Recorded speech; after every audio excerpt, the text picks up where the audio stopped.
जय हिंद। नमस्कार साथियों, आज हम सीटेट के क्लास 1 to 5 के paper 1 previous year question paper का सेट 1 में सीडीपी का 30 क्वेश्चन का प्रैक्टिस करेंगे। ठीक है, तो पहला क्वेश्चन है, शिक्षा के क्षेत्र में पाठ्यचर्या शब्दावली की ओर संकेत करती है। शिक्षा के क्षेत्र में पाठ्यचर्या शब्दावली डैश की ओर संकेत करती है। तो क्या होगा? तो शिक्षा के क्षेत्र में पाठ्यचर्या शब्दावली विद्यालय का संपूर्ण कार्यक्रम जिसमें विद्यार्थी प्रतिदिन अपने अनुभव प्राप्त करते हैं। निचली कक्षाओं में शिक्षण की खेल पद्धति मूल रूप से आधारित है। निचली कक्षा जो 1 to 5 होती है, तो उस कक्षा में शिक्षण की खेल की पद्धति किस पर आधारित है? तो विकास एवं वृद्धि के मनोवैज्ञानिक सिद्धांतों पर। किस पर आधारित है? विकास एवं वृद्धि के मनोवैज्ञानिक सिद्धांतों पर। तीसरा प्रश्न, एक बच्चा अतीत की समान परिस्थिति में की गई अनुक्रियाओं के आधार पर नई स्थितियों के प्रति अनुक्रिया करता है। एक बच्चा अतीत की समान परिस्थिति में की गई अनुक्रियाओं के आधार पर नई स्थिति के प्रति अनुक्रिया करता है। यह किससे संबंधित है? यह सीखने का प्रभाव नियम है। ठीक, ये सारे क्वेश्चन है। इसके ऑप्शन 4 रहेंगे, जिसमें से सही ऑप्शन जो है वो लिखा हुआ है यहाँ पर।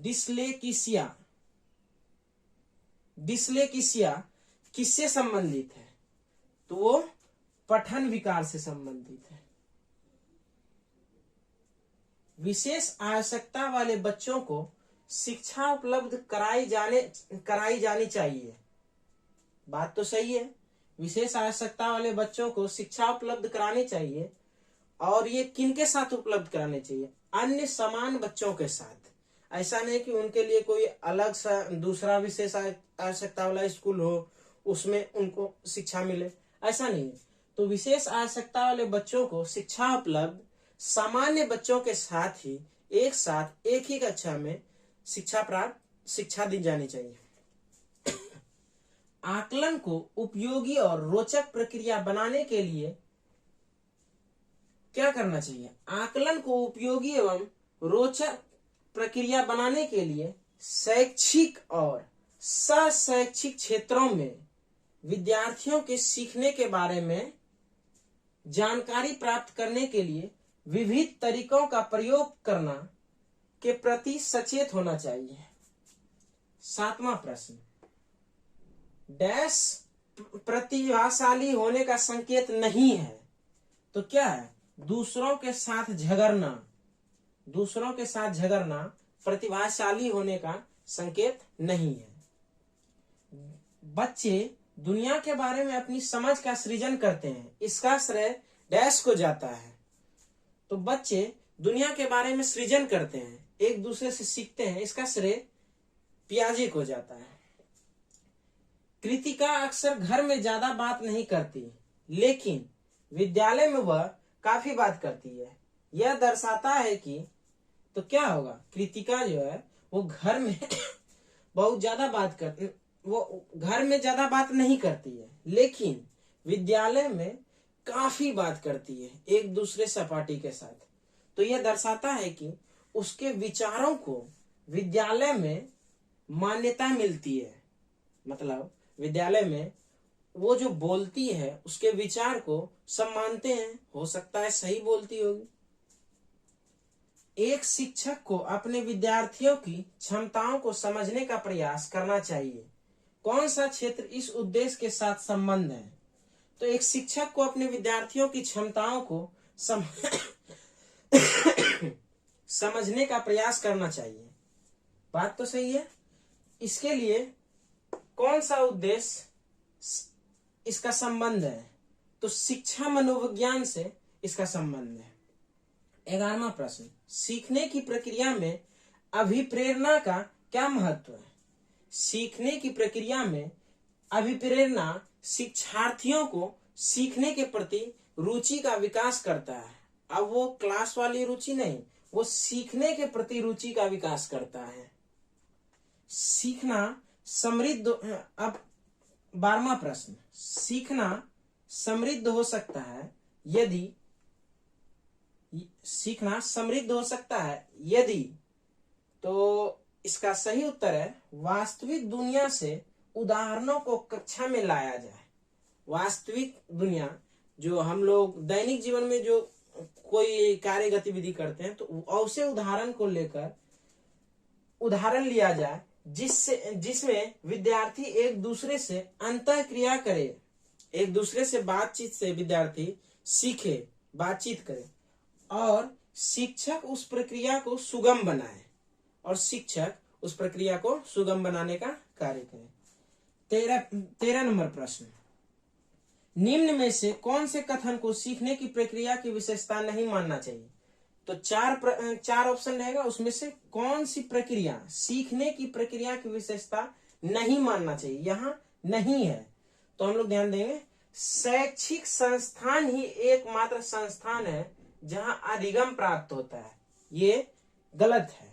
शैक्षिक संस्थान मतलब जहां शिक्षा दी जाती है, कॉलेज, स्कूल, यूनिवर्सिटी, तो शैक्षिक संस्थान ही एकमात्र संस्थान है जहां अधिगम प्राप्त होता है, ये सही बात नहीं है।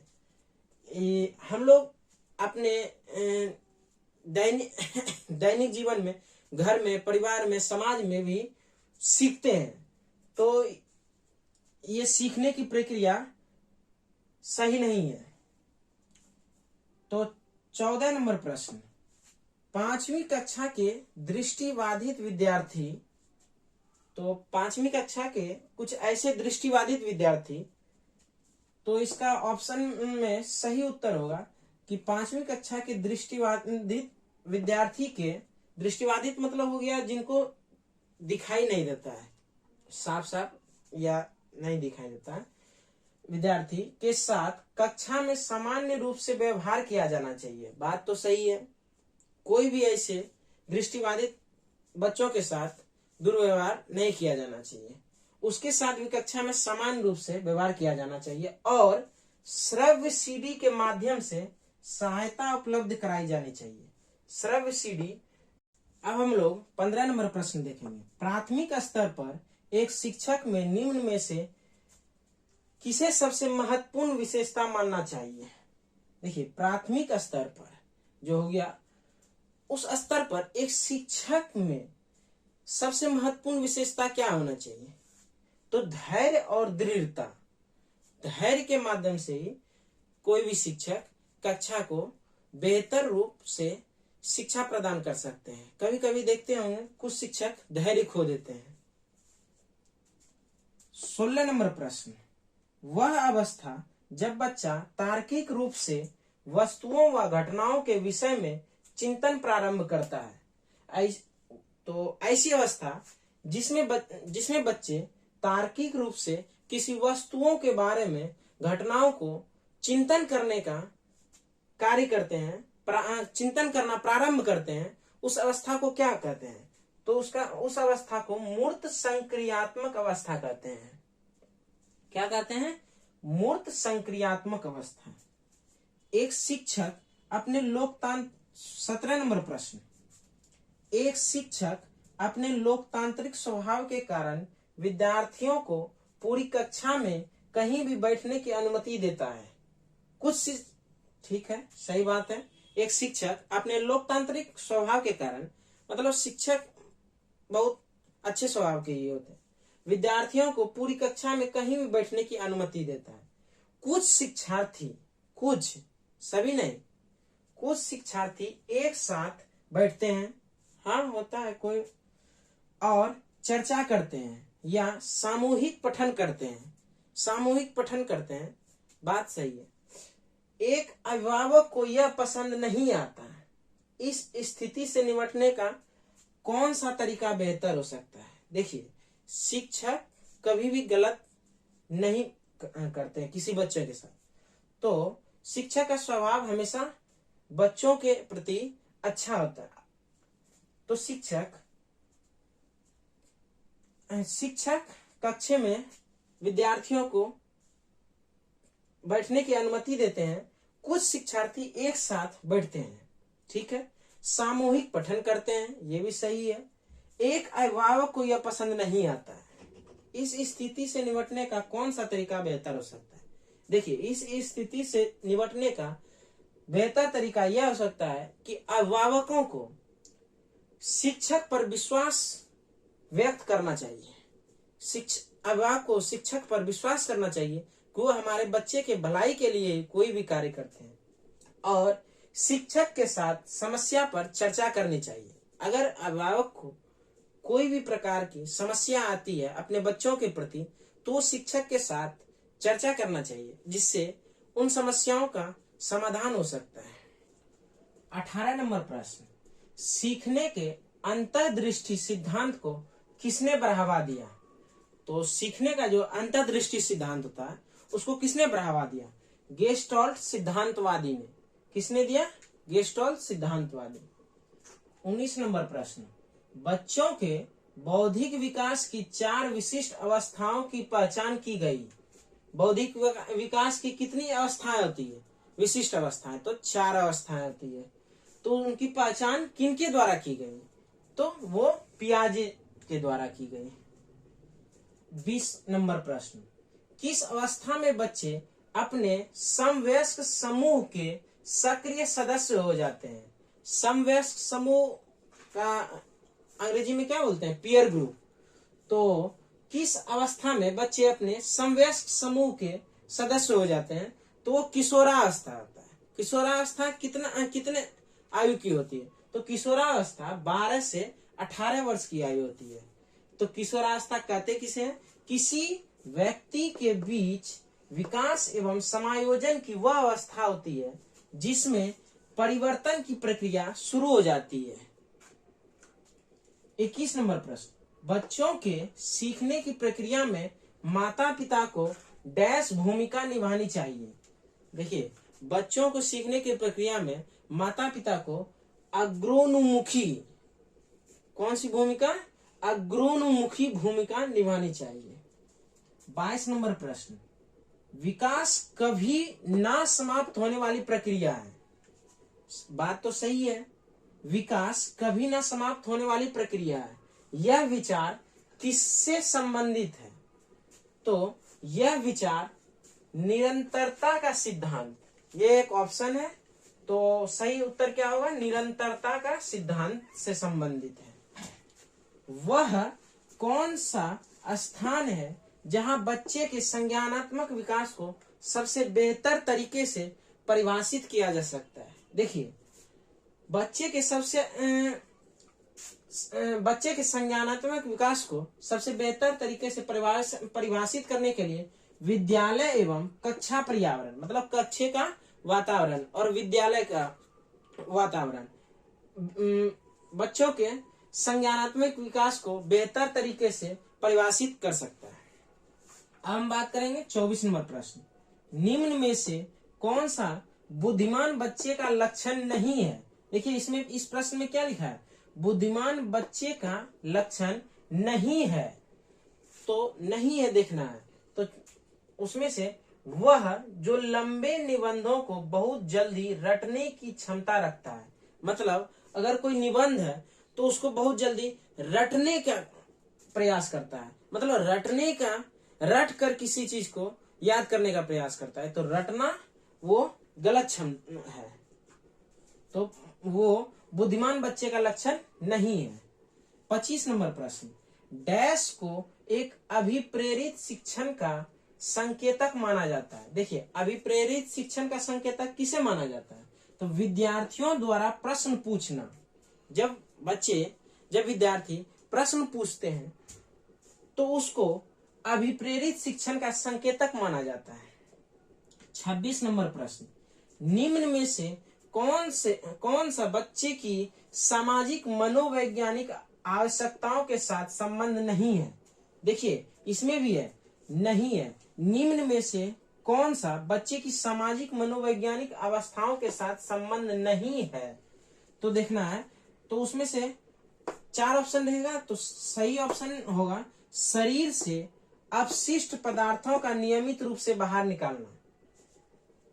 अब 27 नंबर प्रश्न, मन का मानचित्रण संबंधित है।